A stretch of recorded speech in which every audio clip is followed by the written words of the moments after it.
Okay, so we are today learning 9th and 10th cranial nerve examination. Okay, so very important, the common test procedure for both the nerves because of similar or shared function.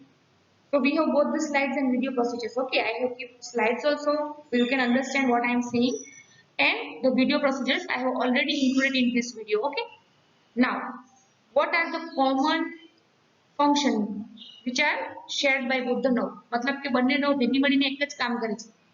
First, blood pressure. Second, taste sensation. Okay, pharyngeal reflex and swallowing. So I have included all the videos during this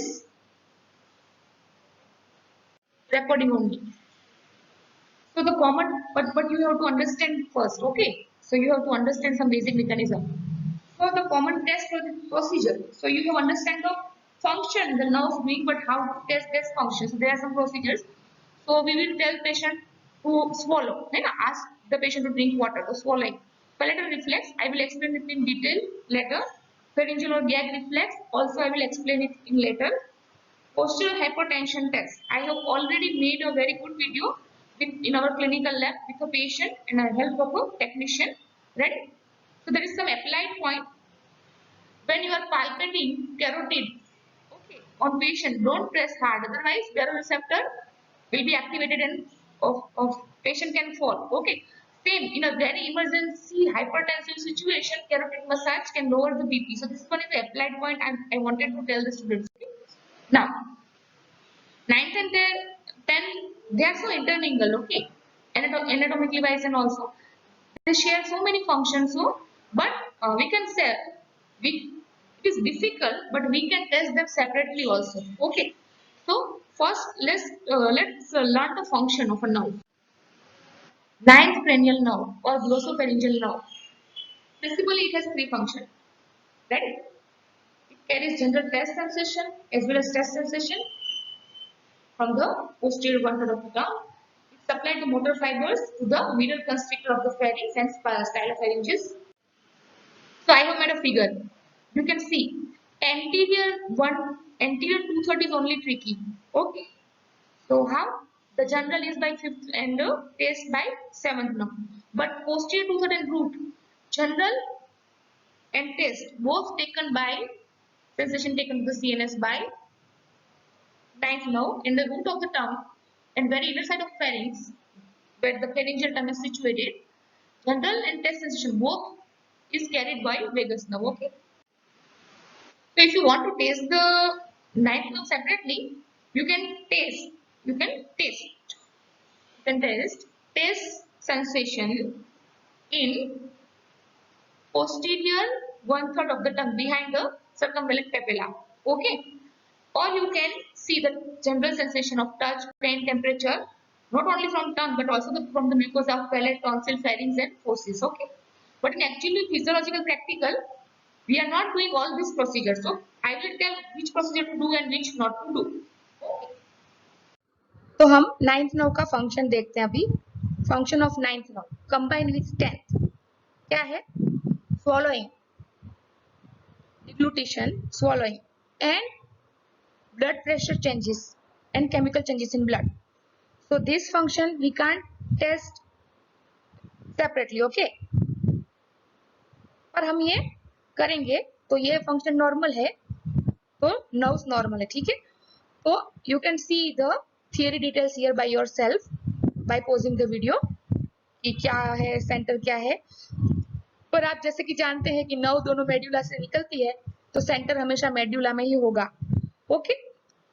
अभी function जो हम नहीं कर सकते, ready, मैं थोड़ा सा आपको बताती हूँ पॉइंटर से.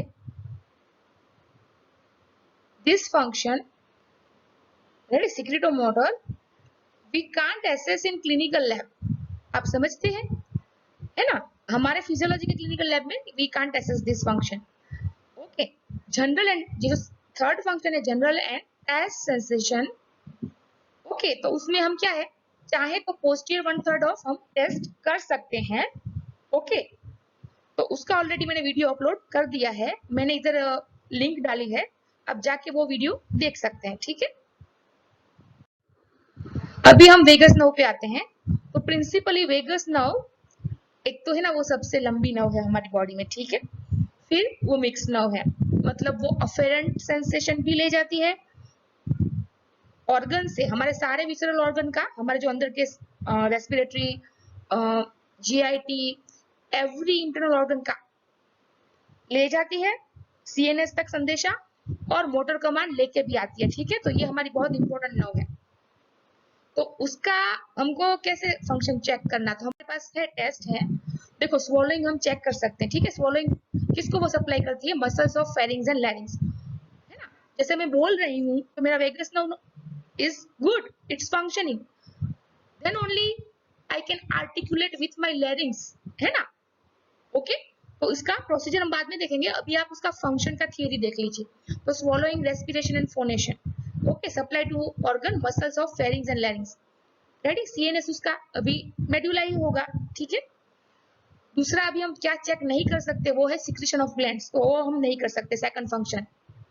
तीसरा है ये visceral sensation like pain in abdomen, वो हम क्वांटिटी मेजर नहीं कर सकते, ठीक है। हम मेजर क्या कर सकते हैं, ब्लड प्रेशर चेंजेस। तो देखो उसका मैंने ऑलरेडी वीडियो डाला है, मैं उसका लिंक इसमें डालती हूँ, आप उस पर क्लिक करके पोस्चुरल हाइपोटेंशन का वो देखोगे प्रैक्टिकल, आपको पता चल जाएंगी। और वो ऑटोनॉमिक फंक्शन टेस्ट का पार्ट भी है पोस्चुरल हाइपोटेंशन। और इस बार हमारे करिकुलम में एमसीआई ने मेंशन किया है कि ऑटोनॉमिक फंक्शन टेस्ट ये बच्चों को बताना है, ठीक है ना। अभी प्रोसीजर, तो देखो मैं वापस इसमें लिंक डाल रही हूँ टेस्ट सेंसेशन का। मैंने ऑलरेडी ये वीडियो अपलोड कर दिया है, उसमें सारा 7, 9, 10 का कैसे करना है वो बताया है वीडियो में पूरे डिटेल में। शॉर्ट में मैं बता देती हूँ कि ask the subject to sit comfortably. So first of all, subject will sit comfortably. Eyes should be closed. In every scene is practical. Eyes should be closed. Subject की आंखें बंद करनी है। फिर वो अपना टंग बाहर निकालेगा, आप गोज पीस से उसका टंग होल्ड करके रखोगे, उसको टंग अंदर नहीं लेने देना है। फिर आप क्या एक ड्रॉपर से सारे टेस्ट सॉल्यूशन का डालते जाओगे, टंग अंदर नहीं लेना है। फिर आपको टेबल के ऊपर कोडिंग कर देना है, नंबर 1 पे लिखना है स्वीट, नंबर 2 पे सॉर, ठीक है। या तो फिर उसको कोडिंग सिखा दो कि स्वीट यानी 1 उंगली, खट्टा यानी 2 उंगली, बिटर यानी 4 उंगली, है ना, उसको प्रैक्टिस करवा दो। ठीक है, कि आप बोलोगे स्वीट तो वो बोलेगा 1, आप बोलोगे खट्टा तो वो दिखाएगा 2। फिर क्या आप उसकी टंग ऐसे होल्ड करके रखो, ओके, गोज पीस से लेफ्ट साइड या राइट साइड, है ना, दोनों साइड, बीच में नहीं, ओके, लेफ्ट साइड या right side on posterior 1/3 behind circumvallate papilla. आप ड्रॉप रखो, उसको जीभ अंदर मत लेने दो, अदरवाइज क्या वो स्वॉलो करेगा तो पूरे गले में फैल जाएगा, तो इवन 10th नर्व को पता चल जाएगा, 7th नर्व को भी पता चल जाएगा कि कौन सा टेस्ट है। हो सकता है कि नर्व में कुछ प्रॉब्लम हो, तो अंदर नहीं लेने देना है। तो ये सारा मैंने डिटेल में उधर बताया है, ओके, आप उधर जाके वीडियो में देख सकते हो, मैं उधर ऑलरेडी मैंने ये वीडियो में लिंक दिया है ना। अभी कंबाइंड टेस्ट है ना, आप फोकस करें, combined test for both 9th and 10th। तो कॉमन जो फंक्शन है, तो very simple, ask patient to drink water. और अगर आपके पास वाटर नहीं है, आप क्लिनिकल वार्ड में हो, तो उसको बोलो कि खुद के सलाइवा को swallow करना है, and you see the movements, okay, of cricoid point and pole, है ना, ठीक है। if able to swallow, कुछ पूछना है, nasal regurgitation वापस आता है क्या, okay, history of any nasal regurgitation, if able to swallow, that function is normal. common function 2, pharyngeal reflex, उसमें क्या करना है, ये मैंने है ना, मैंने इसका ऑलरेडी एक वीडियो बनाया है, पर पहले आप समझ लो कि फेरिंजियल रिफ्लेक्स में बहुत बच्चों को कंफ्यूजन है। तो ये दोनों को चेक करता है, 9th nerve and 10th nerve. अभी आप फेरिंजियल रिफ्लेक्स बोलो कि गैग रिफ्लेक्स बोलो, दोनों चीज एक ही है ना। अलग अलग फिजियोलॉजी की प्रैक्टिकल बुक में अलग अलग दिया है, आप लोग कंफ्यूज मत होना। तो फेरिंजियल रिफ्लेक्स का ऑफेरेंट जो लेके जाती है वो 9th नर्व, और जो लेके आती है वो 10वीं नर्व, ठीक है। Afferent 9th nerve, efferent 10th nerve, okay. तो क्या करना है, ask the subject to open the mouth, फिर उसके जो बैक ऑफ द थ्रोट है, फेरिंग्स, है ना, आपको दिखता है ना, उस the help of a swab stick touch, okay. और देखें आप क्या देखेंगे, उसको वॉमिटिंग का रिफ्लेक्स आएगा और उसका पोस्टीरियर फेरेंजियल वॉल कॉन्ट्रैक्ट होता है, ठीक है। फिजियोलॉजी की लैब में हम ये नहीं करते क्योंकि पेशेंट को ऑलमोस्ट वॉमिट हो ही जाती है, तो आपको फेरेंजियल रिफ्लेक्स फिजियोलॉजी की एग्जाम में डेमोन्स्ट्रेट करने की अपेक्षा नहीं है, ओके। पर रिपोर्टिंग में आपको बोलना है सब, तो रिपोर्टिंग के लिए अलग एक वीडियो बनाऊंगी मैं, ठीक है। अभी आप सिर्फ प्रोसीजर समझो। अभी देखो ये गैग रिफ्लेक्स और फेरेंजियल रिफ्लेक्स है ना, इसका आप पॉज करो और अपने आप स्टडी करो, ठीक है। ये थियरी है, अपने आप स्टडी करो कि कैसे सारी नर्व्स इन्वॉल्व है। तो फिजियोलॉजी लैब में we will not perform this reflex. अभी है पैलेटल रिफ्लेक्स, तो everything is same like pharyngeal reflex, बराबर। पर वहां क्या आप टच कर रहे थे, theory in everything same, observation also, you are touching the back of the pharynx, now you are touching the palate, okay, posterior palate with a swab stick। अभी देखो जो हम असल में करने वाले हैं वो है पोस्चरल हाइपोटेंशन टेस्ट, और उसका मैंने ऑलरेडी वीडियो बना के अपलोड किया है ना। उसके लिंक पे वीडियो के बीच में ये उसका लिंक आपको फ्लैश होगा, तो वो फ्लैश कार्ड पे you can go and see the entire procedure, ठीक है। अगर मैं ये सब इसमें डालूंगी तो पूरा 1 घंटे का ये हो जाएगा, ठीक है। Fall in BP more than 20 millimetre of mercury, patient मानो ऐसे सोचो कि ये पेशेंट है ना, तो ये पेशेंट अभी सुपाइन पोजीशन में, आपके पास टिल्ट टेबल है, आपके पास स्पेशल टेबल है, ऐसे अचानक से खड़ा कर दिया, ठीक है। तो इन supine you measure the BP, after this position you measure the BP, okay। तो fall in a BP है ना, supine to standing, lying to standing, fall in a BP more than 20 millimeter of mercury, SBP more than 10 millimeter of mercury diastolic, then it is diagnosed postural hypotension, autonomic function disturbance। So now we will have some test for history और है ना, test और history question for 10th nerve dysfunction separately. तो हम 10वीं nerve का ही ये history taking कर रहे हैं, ठीक है। So what we will ask to the subject, history of nasal regurgitation, ठीक है। What happens, 10th nerve supplies the soft pellets, okay, the motor part। Now even in not total paralysis but minute dysfunction, there will be weakness of soft pellet। So what will happen, subject will try to swallow the liquids or something, it will come into nose, है ना। So nasal regurgitation history। Now ask patient to tell specifically egg, E-double-G, to pronounce egg, the closure of nasopharynx is must, okay। But if there is a paralysis of 10th nerve, it will be nose closed properly, it will be not closed properly, some space will be there, so now it will be eng। So nasal twang in his routine conversation है ना, नाक माथी बोलતું એવું લાગે patient, right। Palate elevation test। Now what is palate elevation test, okay, that for that I have made a video।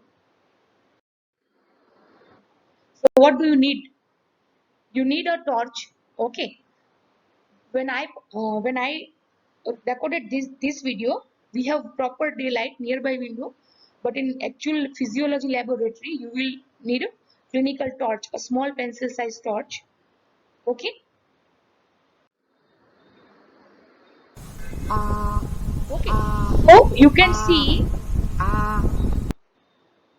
we read this again, subject is speaking by spatula we have depressed the tongue, so we can see the posterior side, so see the uvula hanging in between middle side and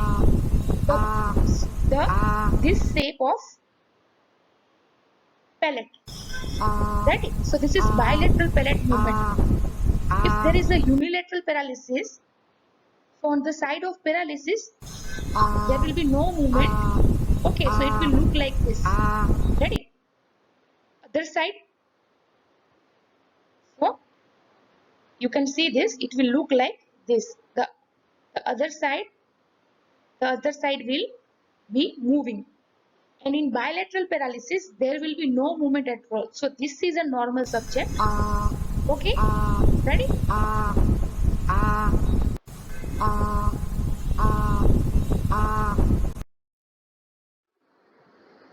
Now laryngeal reflex bestly done by anesthetist. For that we need laryngeal scope, laryngoscope. So we are not doing this in first year, okay? But you must know the all basic things about laryngeal reflex. So how to report 10th nerve separately? Not yet 10th nerve separately. There is no history of nasal regurgitation, no nasal voice, no hoarseness of voice. As you can see, right now my voice is hoarse. Okay, so this is a hoarseness of voice because of excessive yelling. Ready? But here, 10th nerve paralysis, larynx, vocal cord weakness leads to hoarseness of voice. No tachycardia. Pulse rate normal because of vagus control the heart rate through SA node. Ready? Taste sensation of root of tongue is normal. Ideally, we are not performing this, but you must know what is ideal reporting. Okay. So 10th nerve examination is normal and postural hypotension already we perform.